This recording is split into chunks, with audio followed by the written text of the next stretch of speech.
3.1 notes. Exponential functions and logarithmic functions are examples of transcendental functions. The exponential function f with base a is denoted by f of x equals a to the x, where a is positive and a is not equal to 1. Because that'd be goofy, right? 1 to the x is just 1, no matter what x is. So that's why they say that. Alright, since we probably have our calculators nearby, the first thing I want to do is check that you know how to use your calculators. And I want you to write your answers to 3 decimals. 3 decimals, please. So use your calculator and let's see that we know how to punch buttons appropriately.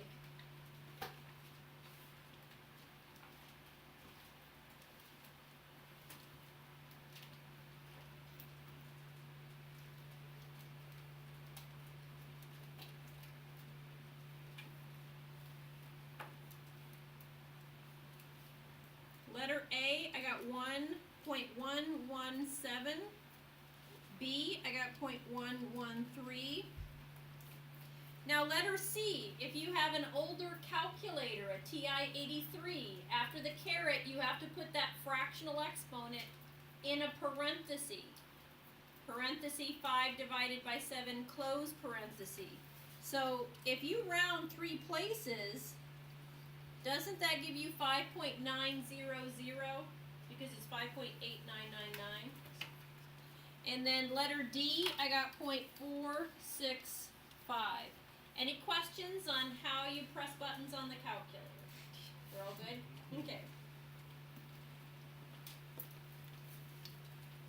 Alright, example 2. In the same coordinate plane, sketch the graph of each function. Identify the domain and range. Alright, essentially we're looking at the parent functions here. And if you remember, when we deal with graphing a parent function, you always start with a table that's negative 2 to 2. Unless the domain is something else like a square root. But you're going to start with negative 2 to 2. Well, I know 2 squared is 4. 2 to the first is 2. 2 to the 0 is 1. Now do a real quick refresher. 2 to the negative 1 is 1 over 2. 2 to the negative 2 is 1 over 2 squared, or 1/4. Now, let's not put it on the grid yet, and let's come over here and make a table for g of x.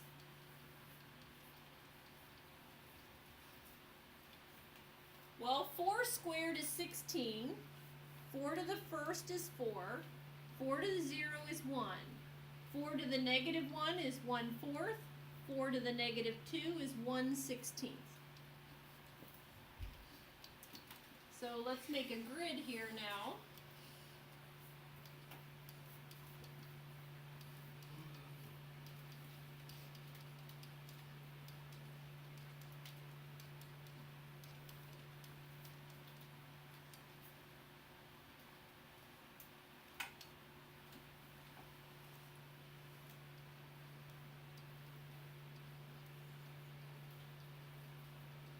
Now, do you remember exponential functions do have a horizontal asymptote?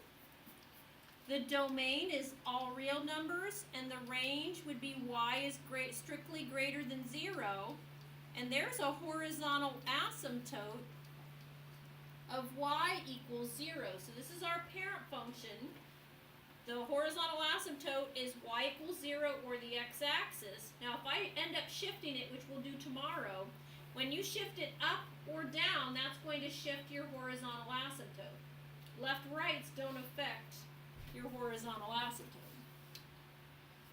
Alright, for g of x, I have 2, 16, 1, 4. Notice they share the same y-intercept.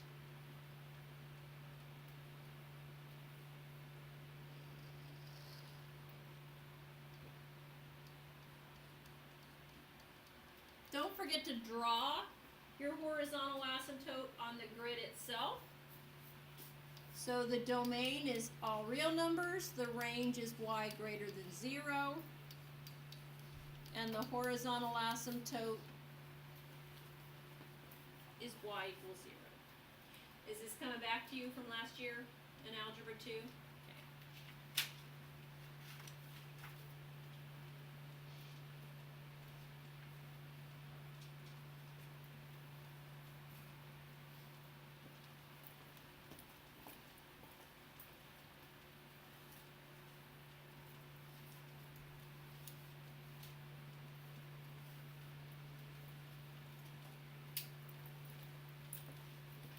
Alright, then let's look at example 3. It says, in the same coordinate plane, sketch the graph of each function.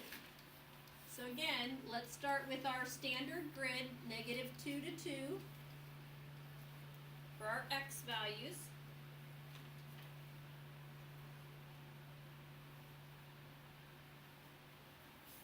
And then think about it, if I do 2 to the -2, isn't that 2 squared? Hey, now let's tie in your homework that was due today. If you replace x with -x, what kind of symmetry is that? When you replace x with -x.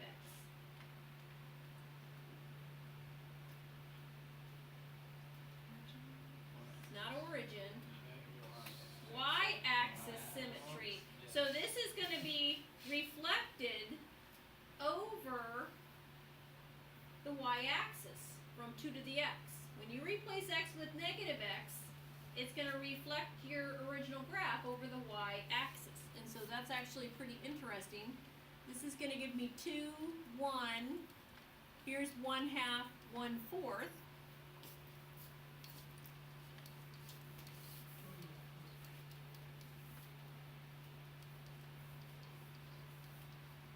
So if you do 4 to the -2, that's 1/16, 1/4, 1, 4/16.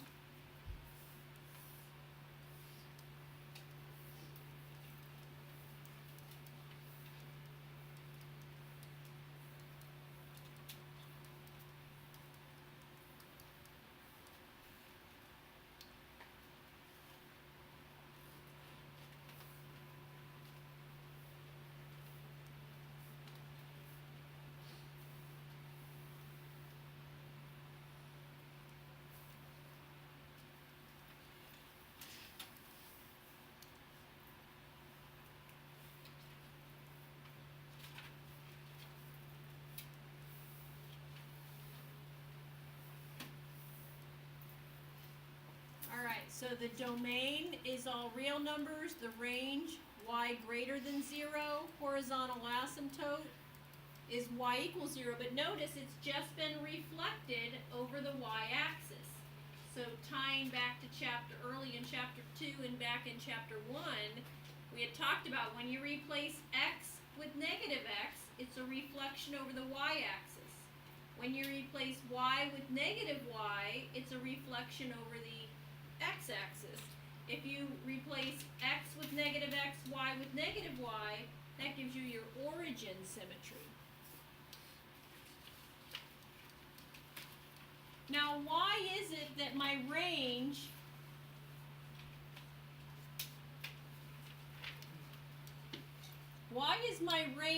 not including 0? Why don't I do y greater than or equal to?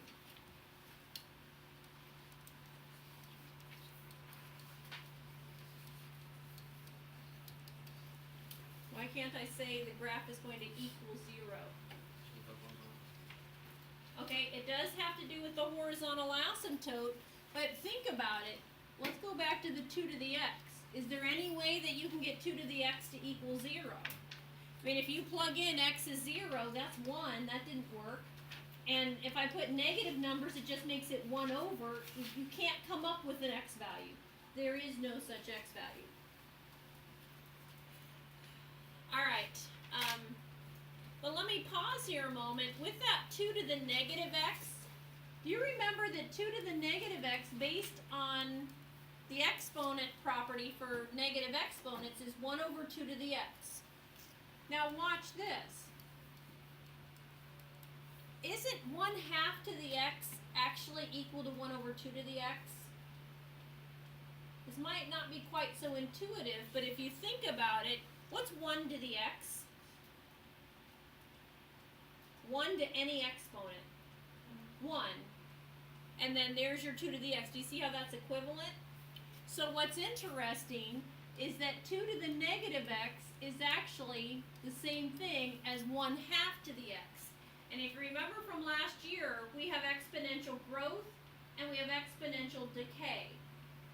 Growth is going to happen if the base is greater than 1 to a positive exponent, and it's decay if the base is a fraction between 0 and 1, then you're going to get it to fall.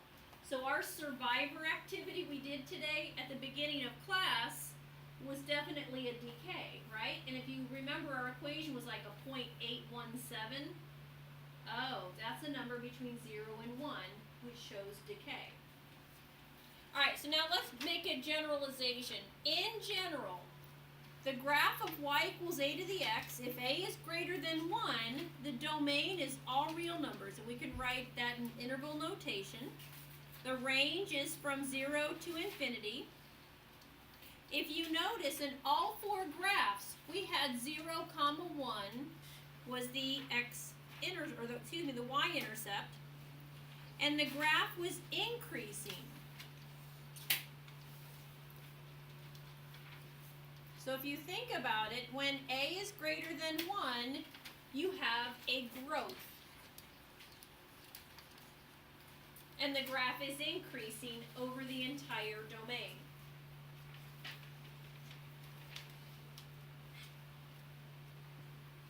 Now, if you have y equals a to the negative x, which really means y equals 1 over a to the x, you have decay. The domain and the range and the intercept are the same, but the graph, since it's been reflected over the y-axis, is a decay.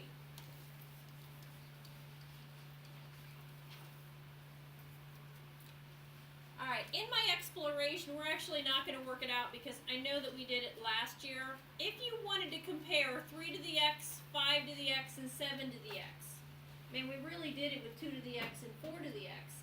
When the base gets bigger, what's happening to the graph? It's stretching, right? And it's increasing more rapidly the bigger the base is. So, as a gets larger,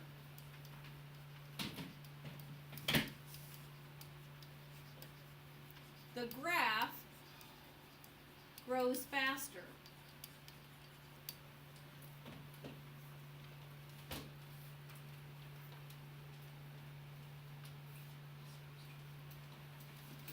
And then if you look at 2 to the negative x and 1/2 to the x, aren't those actually the same?